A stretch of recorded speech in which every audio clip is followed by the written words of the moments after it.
La banane dessert existe dans notre pays depuis avant l'indépendance, avant que ne viennent café et cacao pour venir prendre le relais. Le programme MAB s'inscrit dans l'appui que nous avons souhaité dans le cadre de la mise en œuvre de la stratégie nationale de relance de la banane. Pour la période 2012 jusqu'à maintenant, il y a eu les mesures d'accompagnement banane pour environ 29 milliards de francs CFA. Il s'agissait pour nous principalement de faire en sorte que les petits planteurs qui étaient sortis de la filière puissent revenir. Et pour cela, nous avons travaillé à la mise en place de 2 blocs importants, un dans le département de Ngoussi et l'autre dans le nord, qui était une expérience nouvelle, puisque jusque-là, les zones traditionnelles de production de bananes dessert se situaient beaucoup plus dans le sud. Déjà, la philosophie du MAB, c'était de préserver l'activité banane en Côte d'Ivoire pour en faire un produit qui puisse rester compétitif sur le marché international en forte compétition contre les ACP. Il était autour de 5 axes. Le premier axe, c'était la compétitivité et la croissance des surfaces.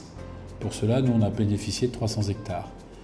Le deuxième axe, c'était les plantations villageoises. Plantation villageoise, c'est original parce que c'était prendre 20 Ivoiriens, triés par concours, formés et positionnés en tant que petits planteurs d'une surface de 20 hectares chacun, qui leur permettent d'avoir des conditions de vie pérennes et d'avoir une exploitation viable sur du long terme. C'est d'abord par amour pour la chose, c'est par amour pour la banane, pour le secteur de l'agriculture, raison pour laquelle je suis là aujourd'hui. Avant, j'étais salarié dans une multinationale de bananes où j'ai fait 10 ans. Et aujourd'hui, j'ai été intéressé par le projet puisque le projet me permet de me mettre à mon propre compte.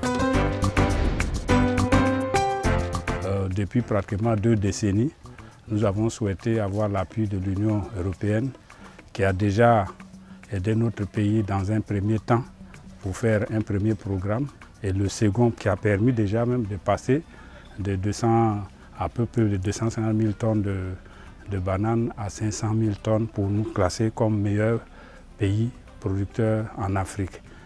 L'appui de l'Union européenne à la filière banane dessert est importante principalement pour 3 raisons. La première, c'est que la banane dessert représente quand même 4% du PIB du pays. C'est important. La raison un peu plus centrale pour nous, Européens, c'est que nous sommes des consommateurs de cette banane dessert. 90% de la production ivoirienne part en Europe. 10% part dans la sous-région. Sur ces 10%, c'est intéressant aussi que la Côte d'Ivoire commerce avec ses voisins. La troisième raison vise à améliorer l'aspect concurrentiel de la banane dessert ivoirienne et donc la rendre plus compétitive. Nous avions voulu créer de l'emploi. Aujourd'hui, c'est effectif. Des planteurs, des entrepreneurs ruraux sont installés. Ils sont logés et les plantations sont déjà créées. Depuis que je suis dans le secteur de la banane, j'ai vu mon quotidien changer positivement.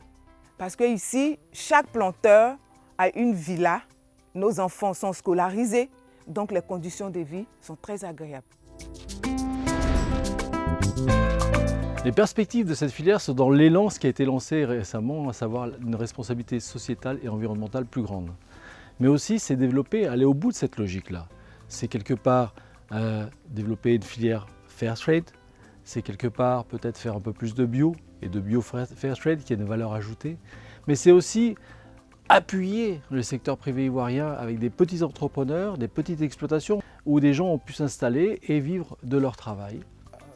L'avenir de la coopérative à la fin du projet de l'Union européenne, c'est de faire des extensions. Il faudrait dire que nous ne comptons pas rester sur la taille de 200 hectares, sinon nous sommes condamnés à disparaître.